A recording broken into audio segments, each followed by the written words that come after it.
If you have been sensing a silent electric hum beneath the surface of your reality, a feeling of profound, impending change that you cannot name, but that your very bones recognize as true, understand that this is not a product of your imagination. You are perceiving the stirring of the great cosmic serpent within.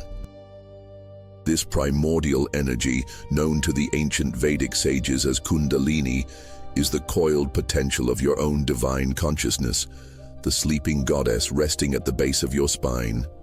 For eons, she has remained dormant, an echo of the absolute hidden within the temple of your flesh. But the celestial map is shifting. The great planetary governors, the grahas, are aligning in a pattern not seen for generations, sending a cosmic current through the subtle body of humanity. This is a call, a planetary-wide signal designed to awaken those souls who are ready to remember. What you are feeling is the first tremor of that awakening. It is a sign that your Atma, your immortal soul, is hearing the call to rise. This is not a metaphor. It is the most profound truth of your existence, a truth written in the stars long before you were born, and its unfolding is the very purpose of your incarnation. This transmission is your guide to navigating the awesome and often perilous journey of its ascent. We stand at a precipice of consciousness. The energy that once slept is now beginning to uncoil, and for the intuitive, the empathic, the spiritually sensitive, this stirring can feel both exhilarating and deeply unsettling. The path of awakening is not without its sacred challenges. It is a journey through shadow and light, and it demands not just courage, but deep ancestral wisdom. To walk this path consciously, we must first illuminate the subtle traps that the modern world and our own unpurified minds lay before us. These are the alchemical trials, designed to test our readiness to wield the very power of creation itself. Our first transmutation begins with a pattern many of you know intimately: the trap of energetic overwhelm. The lead of this trap presents itself as a sudden influx of anxiety that has no discernible cause. It is a sense of being psychically frayed, emotionally volatile. One moment you feel connected to the infinite, the next you are plunged into a state of profound dread or sorrow. You may experience strange physical sensations, buzzing in your limbs, heat rising up your spine, a pressure at the point between your eyebrows. The mundane world tells you this is a malfunction, a sign of psychological distress or illness. It offers you labels and medications to numb the feeling, to silence the signal. This is the first great illusion. Now let us apply the fire and understand the stakes. Why does this happen? The ancient sages taught that our subtle body is comprised of thousands of energetic pathways called Nadis, or energy meridians. These channels are meant to carry prana, the universal vital energy that animates all of life. For most of a lifetime, these channels carry a gentle, steady current, just enough to sustain our daily existence. But the awakening of the cosmic serpent is not a gentle current. It is the release of a cosmic river. When this immense, high-frequency energy begins to rise through nadis that are unprepared, channels constricted by past trauma, unresolved emotions, or energetic debris, it is like forcing a torrent through old, narrow pipes. The result is friction, dissonance, and overwhelm. The system becomes overstimulated, and the psyche struggles to interpret the surge of pure, unconditioned energy. It is not a sign that you are broken. It is a sign that a power far greater than your personality is beginning to move through you. To ignore it, or to numb it, is to refuse the very call of your soul's evolution. And so we arrive at the gold, the gnosis that transmutes this chaos into clarity. This overwhelm is not a punishment, it is a diagnostic. It is the soul's way of revealing where purification is needed. The energy is showing you the exact location of your inner constrictions. The gnosis here is simple and profound. Your sensitivity is not a curse. It is your guide. The discomfort is a sacred invitation to prepare the vessel. And for this, we are given an immediate and powerful alchemical tool. It is the art of pranayama, the conscious regulation of breath. Do not underestimate its power. When you feel the surge of overwhelm, find a quiet space. Close your eyes. Inhale slowly and deeply through your left nostril, closing the right. Then exhale completely through your right nostril, closing the left. Then inhale through the right and exhale through the left. This simple, conscious breathing exercise does more than calm the mind. It begins to purify and balance the two primary nadis, the lunar and solar channels, creating equilibrium in your entire energetic field. It soothes the currents and tells the goddess within, I am listening, I am preparing the way. This leads us to the second and perhaps most common spiritual obstacle of our time, the trap of the unpurified channels. Here, the lead manifests as a profound and painful paradox. You feel this immense potential stirring within you, this deep inner knowing that you are meant for something more. Yet your outer life remains stagnant. You find yourself caught in repeating, destructive patterns, especially in relationships or your career. Creative inspiration feels blocked. It is as if you have a divine engine roaring inside of you, but the wheels of your life are stuck in the mud. This creates a unique form of suffering, the agony of knowing your own potential but feeling powerless to manifest it. You are haunted by the dissonance between the infinite being you feel you are and the finite reality you seem to be trapped in. The fire of this trap reveals a crucial cosmic law. This divine energy, this Kundalini, can only rise as high as the clearest energy center. Our subtle spine contains 7 primary energy vortices known as chakras, and each one is a portal of consciousness. They are records of our entire soul journey, holding the energetic imprint of our deepest wounds, our karmic patterns, and our greatest gifts. If a lower chakra, like the second governing creativity and relationship, or the third governing personal will, is blocked by the dense energy of old trauma or unlearned karmic lessons, the cosmic energy hits a dam. It cannot ascend. And so, it pools and stagnates, amplifying the very pattern of the blockage. Your frustration becomes more intense, the toxic relationship becomes more painful, the creative block becomes more absolute. The energy, in its infinite intelligence, is magnifying the obstacle, forcing you to finally look at the wall you have built within your own being. Herein lies the glorious gold. The gnosis is this: a blockage is not a failure. It is a sacred map.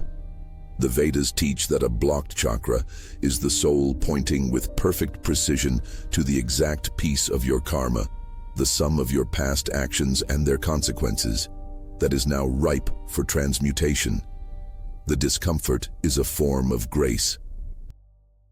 It is an invitation to do the great work of healing that part of your lineage, that part of your past, that part of your soul's journey. And for this, we can use the simple yet profound alchemical tool of color. Energy follows attention, and color is a frequency that directs attention. If you feel creatively blocked or stuck in relational patterns, this relates to the second chakra, which resonates with the color orange. Sit in quiet meditation. Visualize a warm, vibrant, healing orange light filling your lower abdomen. Don't force anything. Simply allow this color, this frequency, to bathe the area. Imagine it gently dissolving any density, any darkness, like honey dissolving in warm water. You're using a law of the universe, the power of focused intent and vibrational resonance, to assist in your own purification. Now we must navigate a far more subtle and dangerous passage, a trap that has ensnared countless seekers on the path, the trap of the spiritual ego. The lead of this trap appears after some initial success. A measure of energy begins to flow. You have a powerful meditation, a flash of insight, a psychic experience. And then, a subtle voice whispers, "I am special. I am more advanced than others. I have powers." The ego, the separated sense of self, hijacks the awakening process. It begins to collect spiritual experiences as badges of honor. It compares its journey to others. It may even begin to believe that this cosmic energy is a tool for personal gain, for manifestation, for controlling its reality. This is the serpent power turned against itself. Let us apply the fire and see the profound stakes. The very purpose of the Kundalini's ascent is to dissolve the illusion of the separate self, to obliterate the ego and merge the individual drop of consciousness back into the cosmic ocean. The spiritual ego does the exact opposite. It uses spiritual energy to build a stronger, more fortified, more special prison of self. It is the most tragic of all outcomes, to be given the key to liberation and use it to build a more beautiful cage. This creates a new and powerful form of karma, delaying the soul's true purpose for lifetimes. The energy that was meant to liberate you becomes the gilded chain that binds you. It solidifies the illusion of separation from the divine, rather than dissolving it. The gold that shatters this illusion is found in the timeless wisdom of the Bhagavad Gita. The gnosis is this: you are not the wielder of this power, you are its vessel. This divine energy is not a tool for personal achievement, it is the grace of the Absolute flowing through you to dissolve you. True spiritual power is not in gaining abilities but in achieving absolute surrender. It is the progressive annihilation of the I that stands in the way of the divine flow. The ultimate mastery is to become a hollow reed, allowing the breath of God to play its music through you without obstruction. And for this we are given a powerful alchemical tool of visualization. During your meditation, as you feel this energy, do not let it pool in your head. Do not focus on opening your third eye for visions. Instead, visualize the energy rising up your spine, flowing out of the very crown of your head like a fountain of light, and then cascading down, showering all around you, connecting you back to the earth and flowing outward to touch every being on this planet. This practice cultivates humility. It transforms the energy from a personal possession into a universal blessing. It is the antidote to the poison of spiritual pride. Finally, we confront a trap born of our modern culture of immediacy, the trap of misguided force. The lead here is impatience. The seeker hears of enlightenment, of bliss, and wants it now. They scour the internet for advanced techniques, for fast-track methods to awaken the serpent. They engage in intense, unguided breathing exercises or forceful meditations, trying to storm the gates of heaven. They treat their own sacred consciousness as a project to be conquered, a mountain to be scaled through sheer force of will. The fire reveals the deep ignorance of this approach. It is like trying to open a lotus flower by prying its petals apart with a crowbar. You will not reveal its beauty, you will only destroy it. The subtle bodies and energy channels are exquisitely delicate.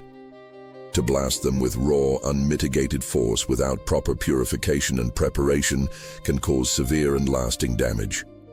This can lead to what is known in Eastern traditions as a pranic overload, resulting in profound physical, emotional, and psychic imbalance that can take years or even lifetimes to heal. It disrespects the divine intelligence of the energy and the sacred timing of the soul's own unique journey. And this brings us to the final gold of our development. The gnosis comes from the wisdom of Ayurveda, the Vedic science of life. Ayurveda teaches that each of us is a unique constitution, a blend of elemental energies the sages call doshas. Your path to awakening is as unique as your fingerprint. There is no one-size-fits-all technique. The journey is not a conquest, it is an organic blossoming. Your work is not to force the serpent upward, but to diligently, patiently, and lovingly purify the vessel. You prepare the garden, you till the soil, you water the seed, and you allow the flower to bloom in its own divinely appointed time. And the alchemical tool for this is grounding. In a world that constantly pulls you up and out of your body, into your mind, into the digital ether, the most spiritual thing you can do is connect with the earth. Meditate with a grounding crystal, like a piece of smoky quartz or black tourmaline, in your hand or at your feet. This stone does not force energy upward. It strengthens your foundation. It fortifies your root system, ensuring that as your branches reach for the cosmos, your connection to the earth remains deep, stable, and secure. This is the path of the true alchemist, balanced, patient, and reverent. You have been given the keys. You have been shown the traps, the illusions that can hold a soul in bondage for lifetimes.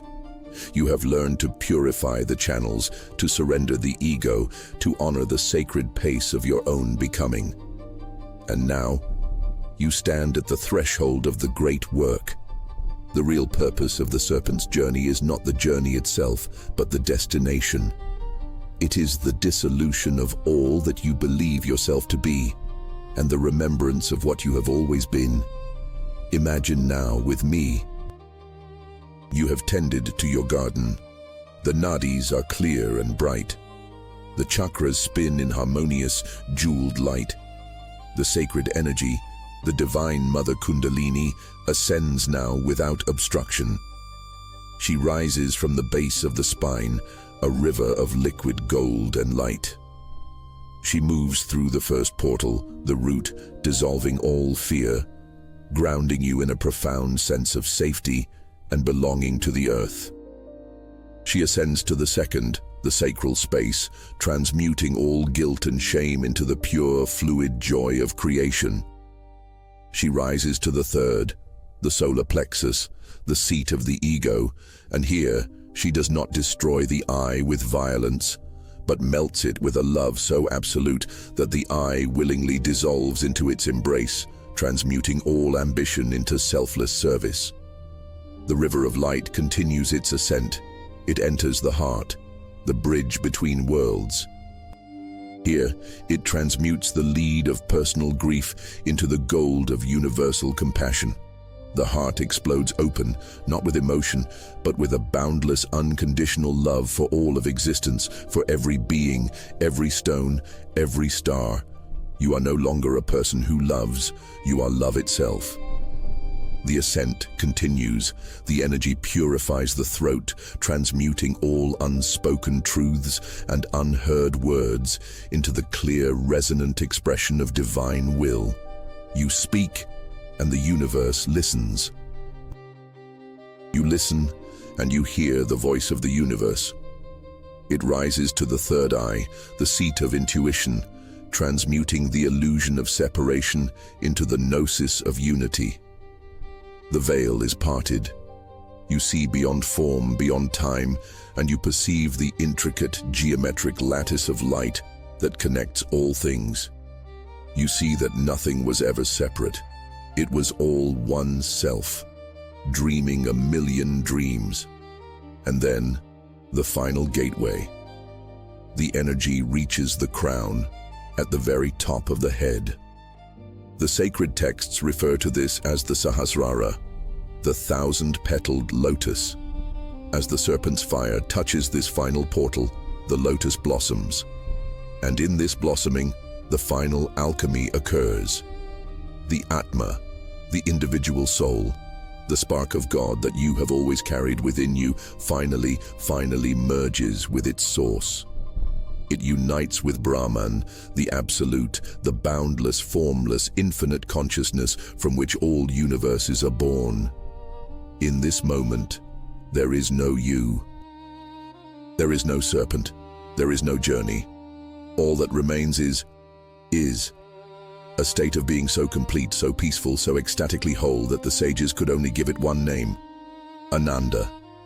This is not happiness, which is fleeting. It is bliss, the profound, unshakable peace of coming home. This is the purpose of your reincarnation. This is the culmination of every life you have ever lived. It is your destiny, written in the heart of the cosmos. It is not something to be earned. It is something to be remembered. The serpent was never separate from you. It is the coiled promise of your own magnificence, waiting patiently for you to prepare the temple so that you could finally welcome yourself home. Breathe. Gently, softly, bring your awareness back to the vessel, back to the room. The journey does not end at the peak of the mountain. The true work of the alchemist begins now. It is the task of integration. How do you carry the memory of the infinite in a finite world?